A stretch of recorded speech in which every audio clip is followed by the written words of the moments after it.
তাদের সরকারের আমলে এই প্রিয় দেশ স্বাধীন সোনার বাংলাদেশে মাজার ভাঙার চমৎকার আমরা দেখতেছি। আপনারা বলুন, আমরা মাজারের পক্ষে ছিলাম, মাজারের পক্ষে আছি, মাজারের পক্ষে থাকবো। কেউ যদি মাজারকে ভাঙার চেষ্টা করে সকল সুন্নি জোট এক হয়ে তাদের প্রতিবাদ করতে চাই কি চাই না।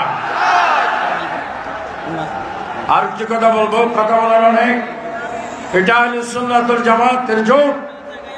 আমরা এতদিন ভোট দিয়েছি জামাত ইসলাম, যদিও জামাত ইসলাম তাদের আসল ইসলাম নয়।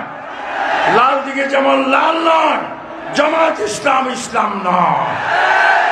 বিএনপির সাথে জামাত ইসলাম ছিল, আওয়ামী লীগের সাথে জামাত ইসলাম ছিল, তাদের থেকে আমরা কিচ্ছু পাইনি।